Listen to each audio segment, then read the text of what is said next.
Welcome back to Monica McNutt, our CAA Women's Basketball Insider. Monica, we are halfway through the conference season, and it sure has been an exciting conference race so far. It has indeed. I think the second part of conference play is when we really get to see what teams learned from obviously their first matchup. But most importantly, which teams are going to separate themselves in terms of consistency down the stretch as we prepare for the conference tournament. And as we know, it's very important for teams to get that momentum going in the second half of the conference season before that big conference tournament in March. And one of those teams that seems to have it going on right now is the Drexel Dragons. They sit at the top of the league race right now. Denise Dillon strikes again, Bobby. I mean, Coach Dillon and the Drexel Dragons, it's not a surprise. I think it may be a bit of a surprise in terms of we may have expected to see James Madison in that spot at this point in the season, but they're right there at second place. I do think how the Dragons have been able to do it on that 8-game win streak, and particularly this most recent win over James Madison. At one point in the game, the lead was 23 in favor of the Dragons. Very, very impressive. This week, in terms of outstanding performances, Keishana Washington, who has 27 points in that game against James Madison. But you know what I love? 6 threes in that ball game. Can't get enough of that. But just in general, I mean, you also have to give a shout out to Aubrey Brown in that game, who had 7 assists. I mean, when Keishana is that hot, when Bailey Greenberg is that hot, it's certainly easy to dish the basketball.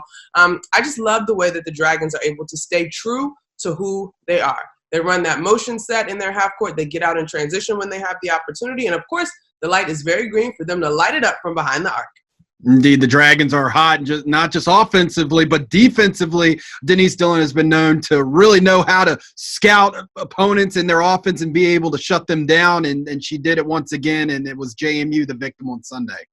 Yeah, that 29% for James Madison from the field, which is their lowest to this point in the season.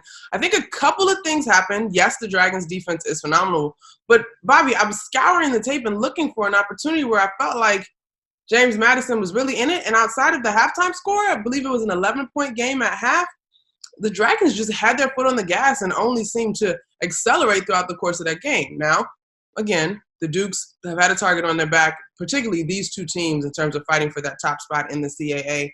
It happens in the ebbs and flow of a season, but you know what I've got circled on my calendar? February 28th, when they meet again. Indeed, and that game, of course, will be in Harrisonburg. And JMU sitting at the second spot. And then in third is the Northeastern Huskies. And in many ways, a bit of a surprise as we see the Huskies there in the third spot. We've talked about them a couple times before, Monica, how, you know, we thought that maybe a rebuilding phase with them because of the departure of Jeschenko, but they filled those holes in nicely. And now they're sitting there right in the third spot after a great week. As you know, I'm keeping my eye on women's college basketball and men's college basketball to a degree across different conferences. And what I've found with coaches that had significant players either graduate or a significant number of turnover, if you had kids that had the opportunity to go against those players in practice, then they're sort of chomping at the bit for an opportunity. And so in the case of Kelly Cole, it was about infusing these players with the confidence to do what she saw that they could do, and I think it's been a thing of beauty. When you look at the numbers for the Huskies, Kendall Kearns, the 5'7" sophomore guard, last year she averaged almost 6 points. This year she's up to 8 points. But then you look at Alexis Hill, who's also just a sophomore, the forward. She's shooting 45% from the field. She's averaging 13 points this year, almost 14. That's almost triple compared to what she averaged last year. Now, granted, her minutes also go up from 14 to 31. And so not only do they now have the opportunity to showcase their talent, they're also being encouraged, groomed, and coached up by Coach Kelly Cole. In a way, Bobby, I'm not surprised because I thought this year we would see some unfamiliar faces maybe in the conference race that we're not accustomed to. But at the same time, like, I would be lying if I said I predicted this. And Northeastern Huskies, like we said, sitting at third at the halfway point at 6-3, and that's their conference record. And not just the conference records that we'll talk about today. I'll talk about a few individual players making some noise across the league. We'll begin in Delaware with Nicole Inabosi. She had that devastating injury, last year that took her out for the whole season. She's really made a huge impact for the Blue Hens and set some milestones here this past week. So let's just crunch the numbers, shall we, Bobby? She is in the company, before we go to numbers, she's in the company of one Elena Deladon. I mean, who would not want to be in the same conversation as Elena Deladon?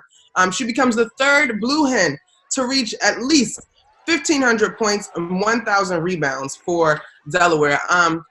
Nicole Anabosi is someone who I had the opportunity to watch since she was here in the DMV area in high school at Good Counsel, and she's just a kid that plays with so much heart, so much joy. She comes from a tremendous family. She is supremely talented, and I think any time an athlete who has tremendous upside has to go through the adversity of dealing with an injury, it either makes them better or not. In Nicole's case, I think it just has made her even more grateful and joyful about playing the game of basketball, and that's what we see when she steps on the floor.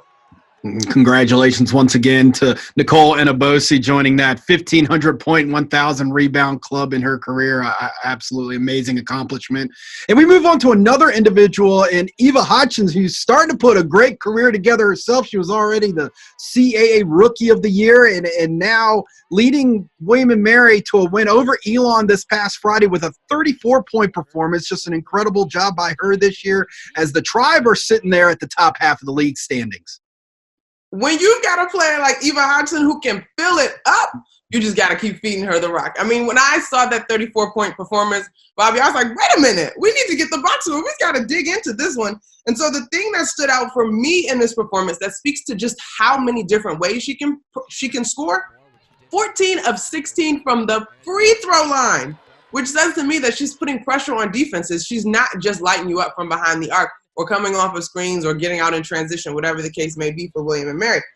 Then you look a little further into her numbers, 56% from the field, leading the CAA, 20 points per game, leading the CAA, 45% from the three-point line, 91% from the free throw line, leading the CAA. The kid is tremendous, and there's so much upside to what she does. You got to feed scores. That's the bottom line, and William & Mary is doing a tremendous job of doing that. And this is the point in the season where I'm watching games and I'm looking for who are the names that we might see come March in the Final Four as far as the shooting competitions go. And shooting at almost 45% from the three-point line, I could see Eva in the collegiate shootout.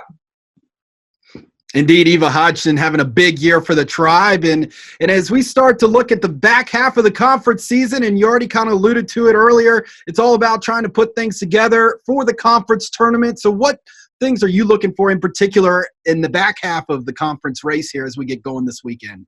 Well, as we project toward conference tournament, we know that finishing 1 through 6 means a great deal. And so right now, teetering in that 6 kind of tied spot is Charleston and Elon. So those are two teams that I'm keeping an eye on. They sit at 4 and 5.